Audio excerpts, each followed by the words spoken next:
may share ako sa inyo.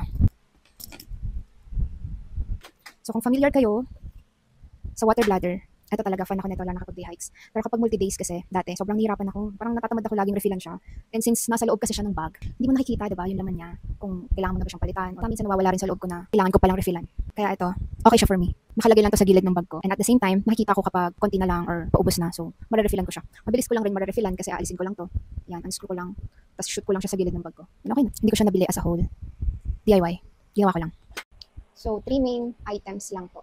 Ito, yung hose. Galing to sa luma kong water bladder. Yung aking Osprey Hydra Pack. And ito, kailangan natin ito.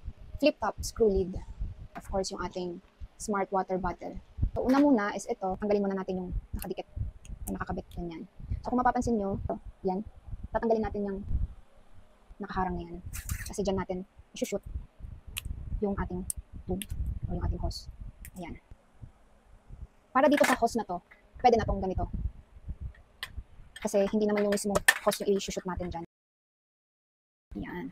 Saka natin ibabalik to. Yan. So, yung bote natin na wala ng laman, alisin lang natin yung original cup. So, ito na yung ipapalit natin. Yan.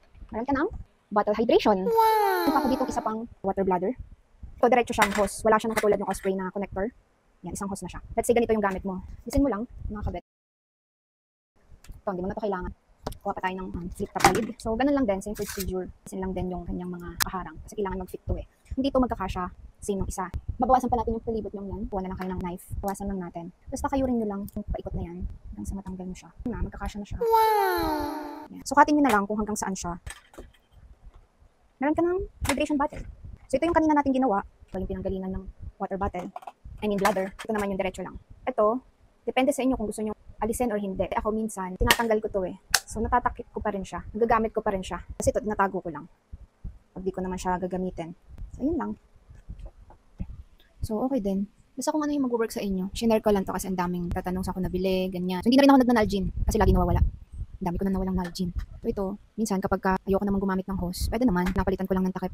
Sakto kasi yung thread nitong Sawyer, smart water. Kasi minsan natatamad akong huminto at ibaba yung bag ko at hugutin yung inuman ko. So, yan lang. Pag pagod na ako or kapag kailangan ko talagang huminto, suot ko pa rin yung bag ko, upo lang ako, tapos sisip lang ako dun sa hydration ko. Yun na, parang mas mahaba pa yung pahinga, konti lang yung galaw. Wala eh. So, hindi ko po siya nabili ng isang buo. Ginawa ko lang siya. So, sana makatulong. Bye-bye. Ay!